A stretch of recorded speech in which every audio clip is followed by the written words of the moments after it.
اس دوران جو عمران خان صاحب کے چھوٹے چھوٹے افیئرس تھے، چھوٹے چھوٹے معاملات تھے، وہ سارے کے سارے جو ہے جنرل فیض حمید صاحب اس کو ڈیل کرتے تھے. ٹھیک ہے. لیکن یہ ذہن میں رکھیں کہ جنرل فیض حمید صاحب کا کوئی عمران خان صاحب کے ساتھ کوئی ڈائریکٹ ریلیشن نہیں تھا. ایسا نہیں تھا کہ پرانا ریلیشن ہو. یہ ریلیشن آہستہ آہستہ بلڈ اپ ہوا ہے. جب وہ اقتدار میں نہیں تھے تو جنرل باجوہ صاحب کے ساتھ محدود تھے. پھر جنرل باجوہ صاحب نے ان کا رابطہ کروایا جنرل فیض حمید صاحب سے. پھر جنرل فیض حمید صاحب سے وہ یہاں اسلام آباد میں علیم خان صاحب کا ایک گھر ہے F7 میں، وہاں پہ ملاقات کرتے رہے ان کے ساتھ. ٹھیک ہے. باقاعدہ ریگولر بیسس پہ. اور وہیں پہ وہ بہت سارے لوگوں کو لے کے آتے رہے جو ان کی پارٹی کے اندر شامل ہوتے گئے. تو یہ سارا کچھ جو ڈیزائن کیا جنرل فیض حمید صاحب نے، وہ کیا جنرل باجوہ صاحب کے کہنے پہ، یا اس وقت کی جو اسٹیبلشمنٹ تھی ان کے کہنے پہ. لیکن آہستہ آہستہ وہ عمران خان صاحب کے ساتھ بہت لنکڈ ہو گئے اور نتھی ہو گئے اور ان کے بڑے قریب ہو گئے. پھر جب عمران خان صاحب چیف بنے تو اس وقت تک یہ جنرل عاصم منیر جو تھے انہیں DGI بنایا گیا. اب اس وقت بھی یہ صورتحال تھی کہ اوپر سے جو DGI تھے وہ بالکل اسی طرح جس طرح جنرل نوید مختار صاحب تھے، اسی طرح نیچے سے جنرل فیض حمید صاحب ان کا بس نہیں چلنے دے رہے تھے اور ان کو بٹرے کر رہے تھے. اور اس دوران بلکہ ایک سازش یہ بھی گھڑی گئی کہ جو بشرا بیگم ہے، جو ان کے ایشوز ہیں، جو انہوں نے کچھ تحفے لیے تھے اور جو وہ فرح گوگی کے ذریعے کچھ گڑبڑ کر رہی تھی، اس ساری فائل جو تھی وہ جنرل فیض حمید صاحب نے بنائی تھی. اوکے. اور فائل بنانے کے بعد انہوں نے یہ جنرل عاصم منیر صاحب کو دی تھی.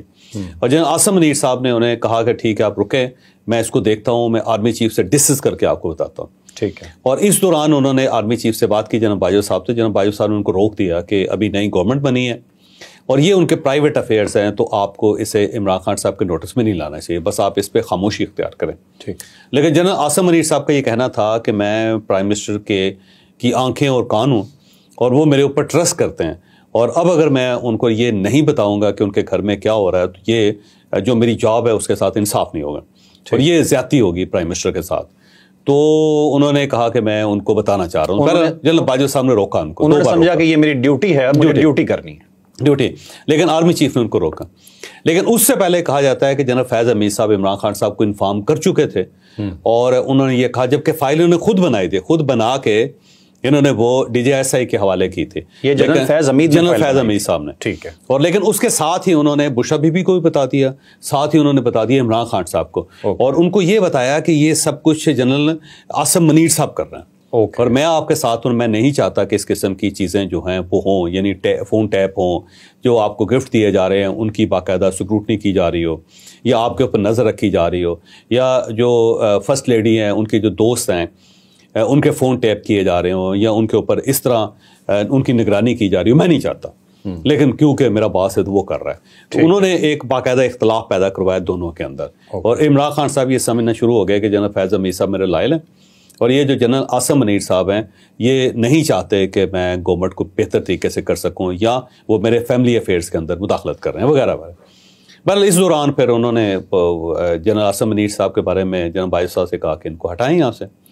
اور اس میں جنرل باجوہ صاحب نے کہا کہ ٹھیک ہے، دیکھیں یہ آپ کا اختیار ہے کہ آپ کس کو DGI رکھنا چاہتے ہیں، کیونکہ یہ آپ کے متحد ہوں گے، آپ کے زیر انتظام ہوں گے، اور اگر کمفرٹیبل نہیں ہیں تو ٹھیک ہے ہم ان کو ہٹا دیتے ہیں.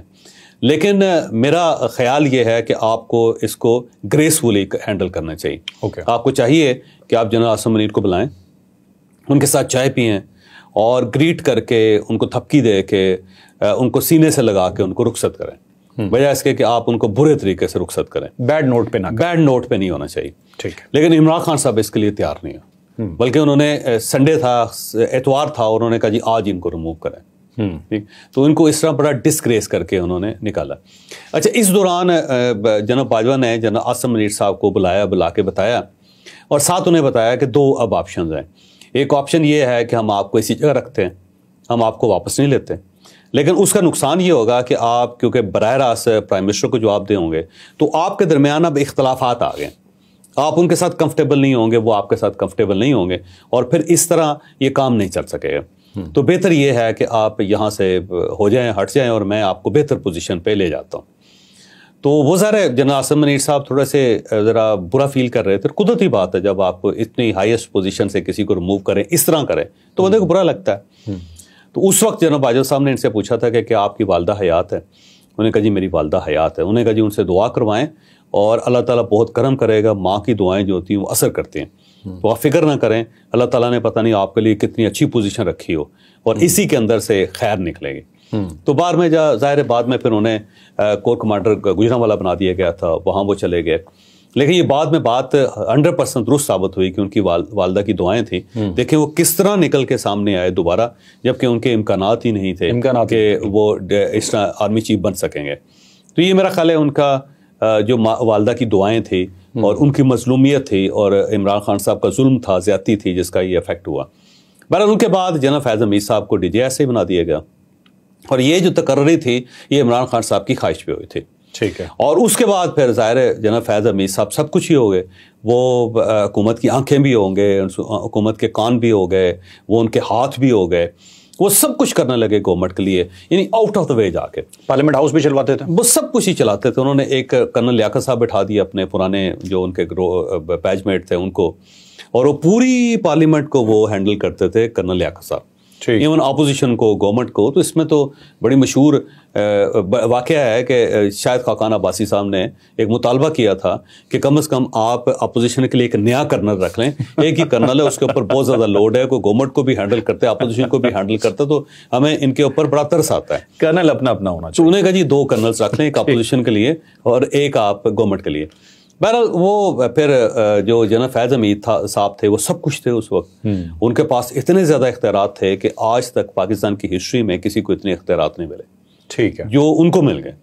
وہ سب کچھ ہی ہینڈل کرتے تھے, گورنمنٹ کا بھی اور آرمی کے لیے بھی, اور بہت بڑی حد تک وہ آگے چلے جاتے تھے. اگر یہ کہا جائے کہ سب سے انفلوئنشل ISI چیف رہے ہیں تو غلط نہیں ہوگا. وہ غلط نہیں ہوگا, کیونکہ وہ یہی تھے جنرل فیض حمید صاحب. ہر جگہ پہ جنرل فیض حمید صاحب ہی ہوتے تھے.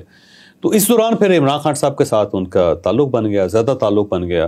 پھر انہوں نے پلان کرنا شروع کر دیا کہ فیوچر میں کیا ہوگا, عمران خان صاحب کہاں ہوں گے, ہم کہاں پہ ہوں گے. عمران خان صاحب نے ان کو کہنا شروع کر دیا کہ آپ کو میں آرمی چیف بنانا چاہتا ہوں, وغیرہ وغیرہ. تو انہوں نے اپنے آپ کو بہت آگے فیل کیا, اور ساتھ ان کا ایک نیٹ ورک بھی انہوں نے کریٹ کر لیا. ایک کوشچن لیجیے گا, کتنے سالہ منصوبہ بنا رہے تھے خان صاحب؟ 10 سال کا منصوبہ تھا. ہم ڈیٹیل میں کسی ایک ویلاگ میں ڈیٹیل بتا چکے ہیں. بہرحال لیکن جنرل فیض حمید صاحب نیٹ ورکنگ کے بڑے ایکسپرٹ ہیں. انہوں نے ایک نیٹ ورک کریٹ کر لیا تھا جو عدلیہ کے اندر بھی تھا, جو جیلوں کے اندر بھی تھا, کیونکہ اپوزیشن کو جیلوں میں رکھا ہوا تھا. انہوں نے اپنی مرضی کے لوگ انہوں نے وہاں پہ اپوائنٹ کرائے ہوئے تھے. پھر بزنس مینوں کے ساتھ انہوں نے بڑا اچھا ریلیشن ڈیولپ کر لیا. پھر ڈپلومیٹس کے ساتھ انہوں نے بڑا اچھا ریلیشن ڈیولپ کر لیا. پھر انہوں نے میڈیا کے لوگوں کے ساتھ, میڈیا کے مالکان کے ساتھ انہوں نے بڑا اچھا ریلیشن ڈیولپ کر لیا. پھر تمام سیاسی جماعتوں کے اندر انہوں نے اپنی روٹس بنا لی. ایون جو مخالف سیاسی جماعتیں تھیں ان کے ساتھ بھی, ایون نون لیگ جو ان کی وکٹم تھی وہاں, ایون میاں نواز شریف صاحب کے جو ساتھی تھے دائیں بائیں, ان کے ساتھ بھی ان کے بڑے اچھے ریلیشن تھے جنرل فیض حمید صاحب کے. اچھا. اور ان کے ذریعے وہ باقاعدہ میاں نواز شریف صاحب کے ساتھ رابطہ کر لیتے تھے. اور میاں نواز شریف صاحب کی فیملی کے اندر بھی ان کے بڑے روٹس رہے جنرل فیض حمید صاحب کے.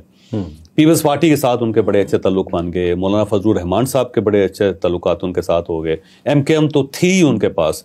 تو بہت ساری پولیٹیکل پارٹی جو اس وقت مخالف سمجھی جاتی ہیں اسٹیبلشمنٹ کی, اینٹی اسٹیبلشمنٹ سمجھی جاتی ہیں, وہ ساری کی ساری جنرل فیض حمید صاحب کی جیب کے اندر تھے.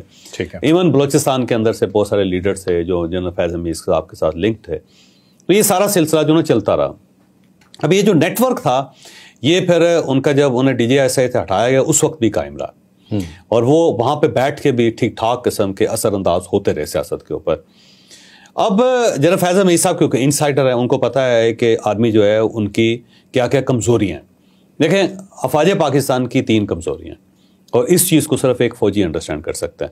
جو پہلی کمزوری وہ یہ ہے کہ کبھی بھی فوج اپنے لوگوں کے خلاف کھڑی نہیں ہوگی. ٹھیک. یہ ممکن نہیں ہے. جیسے یہ کہہ رہے ہیں نا کہ پاکستان تحریک انصاف کہ جی انہوں نے 26 یہاں پہ نومبر کو گولی چلا دی تھی اور لوگ مار دیے, ممکن ہی نہیں ہے, کیونکہ فوج کبھی اپنے لوگوں کے خلاف کھڑی نہیں ہوگی.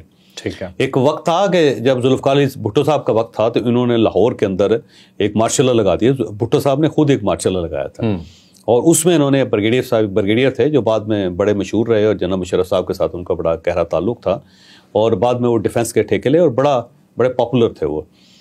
تو انہیں کہا گیا, ذوالفقار علی بھٹو نے حکم دیا کہ آپ لاہور میں لوگوں پہ گولی چلا دیں. انہوں نے کہا جی میں استعفیٰ دے رہا ہوں, میں گولی نہیں چلاؤں, اور وہ مستعفی ہو گئے تھے. ٹھیک ہے. بلکہ ان کا کورٹ مارشل بھی ہوا بعد میں, کیونکہ انہوں نے حکم نہیں مانا تھا. اسی طرح صاحبزادہ یعقوب خان, آپ کو پتا ہوگا یہ میجر جنرل تھے. اچھا. یہ آپ کو نہیں پتا؟ نہیں, مجھے نہیں معلوم. یہ میجر جنرل تھے, اور یہ تھے بنگلہ دیش کے اندر مشرقی پاکستان میں. اور یحییٰ خان نے کہا تھا کہ آپ ملٹری آپریشن کریں. انہوں نے کہا جی میرے اپنے لوگ ہیں, میں ان پہ ملٹری آپریشن نہیں کروں گا. انہوں نے جاب چھوڑ دی تھی. اور نہ صرف جاب چھوڑی انہوں نے, اس کے بعد پوری زندگی انہوں نے اپنے ساتھ میجر جنرل نے لکھا, صاحبزادہ یعقوب خان. اور پھر ڈپلومیسی جو ہے نا انہوں نے پھر دوبارہ ایک نئی انہوں نے فیلڈ سٹارٹ کی تھی. تو فوج جو ہے وہ اپنے لوگوں پہ گولی نہیں چلاتی, یہ جنرل فیض حمید صاحب کو بھی پتہ. ایک دوسری بات یہ ہے کہ فوج پبلک اپینین کے خلاف نہیں جاتے. پبلک اپینین ہو نا ایک جگہ پہ تو فوج پھر کمپرومائز کرتی ہے, کیونکہ وہ سمجھتی ہے کہ اپنے لوگوں کے ساتھ اگر ہم بہت زیادہ کنفلکٹ میں جائیں گے تو ہمیں نقصان ہوگا, ملک کو نقصان ہوگا, اور اس چیز کو وہ بھی سمجھتے ہیں. تیسرا یہ ہے کہ فوج اپنے امیج پہ بہت زیادہ کانشیس ہے. جب ان کا امیج خراب ہو رہا ہو نا تو وہ اپنے چیف کو بھی فارغ کر دیتے ہیں. جیسے کہ جنرل پرویز مشرف صاحب تھے, جب فوج کا امیج خراب ہو رہا تھا تو فوج نے ان کو ریموو کر دیا تھا, ان کو ہٹا دیا تھا. جنرل کینی صاحب آ گئے تھے, اگر آپ کو یاد ہو سارا. جی بالکل, یہ ساری چیزیں جو نا, ہاں جی, تو یہ جو چیزیں نا وہ اچھی طرح جانتے تھے.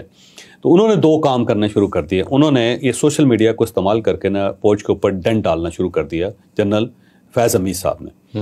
اور دو ان کے مقاصد تھے. ایک مقصد تو یہ تھا کہ جب انہیں ہٹایا گیا تھا یہاں سے ISI سے, تو وہ چاہ رہے تھے کہ وہ آرمی چیف بنے, اور عمران خان صاحب کے ذریعے ہی وہ آرمی چیف بن سکتے تھے, کسی اور نے ان کو آرمی چیف نہیں بنانا تھا. اس لیے 25 مئی 2022 کا انہوں نے آرکیٹیکٹ کیا تھا, کیونکہ اس وقت وہ کور کمانڈر پشاور تھے. ٹھیک ہے. وہاں بیٹھ کے انہوں نے پارٹی کو گائیڈ کیا کہ آپ ایک پروٹیسٹ لانچ کریں اور لے کے جائیں وفاق کے اوپر, چڑھ جائیں آپ, اور یہ جو PDM کی گورنمنٹ ہے اس کو اٹھا کے پھینک دیں آپ, کوئی مسئلہ نہیں ہے, آپ کر سکتے ہیں. تو باقاعدہ انہوں نے اس کو ڈیزائن کر کے جب وہ اناؤنس کر رہے تھے تو آپ نے دیکھا ہوگا کہ پشاور کے اندر پریس کانفرنس ہو رہی تھی, جس میں عمران خان صاحب بیٹھے ہوتے, شاہ محمود قریشی صاحب ساتھ بیٹھے ہوتے, اور شاہ محمود قریشی صاحب نے فون جو تھا عمران خان صاحب کو دکھایا تھا, کیونکہ لائیو کٹ تھا اس وقت, لائیو کرتے کہ انہوں نے کہا یہ دیکھیں مجھے فون آ رہا ہے. تو عمران خان صاحب نے کہا چھوڑ دو, آپ کسی فون کی ضرورت نہیں ہے. اب اس وقت یہ تھا, یہ فون کس کا تھا؟ یہ فون جنرل فیض حمید صاحب کا تھا, کیونکہ انہیں آرمی چیف نے کہا تھا کہ اس کو روکو, یہ جو کر رہا ہے یہ الٹیمیٹلی آپ کے گلے پڑے گا. جنرل فیض حمید صاحب نے اس وقت انہیں فون کیا تھا کہ آپ یہ اناؤنس نہ کریں کہ ہم اسلام آباد جا رہے ہیں, خود ہی پلان بنا کے خود ہی روک رہے ہیں. پہلے انہوں نے بنایا تھا, پھر اسی لیے ان کو کہا گیا تھا کہ اس کو روکیں, کیونکہ یہ آپ کے گلے پڑے گا کل کو. ٹھیک ہے. تو بہرحال وہ 25 مئی کا بھی ہوا, لیکن وہ ناکام ہو گیا. ناکام اس لیے ہوا کہ وہ پروجیکٹ صرف عمران خان صاحب اور جنرل فیض حمید صاحب کا تھا, پیچھے اسٹیبلشمنٹ نہیں تھے. اگر اسٹیبلشمنٹ ہوتی تو وہ پروجیکٹ ناکام نہیں ہونا تھا. دوسرا یہ, اس سے پہلے جب 25 مئی کو یہ لوگ آئے تھے تو اس سے پہلے احسن اقبال صاحب تھے, پھر یہ شاہ محمود قریشی صاحب تھے, پھر راجہ پرویز اشرف صاحب تھے, میرا خیال ہے ان تینوں کو GHQ بلایا گیا تھا, اور یہ ہیلی کاپٹر پہ GHQ گئے تھے, اور وہاں بلا کے تینوں کو یہ بتایا گیا تھا کہ 25 مئی کو آ رہے ہیں, ایک بھی لاش گری تو سب کو پیک کرتے ہیں.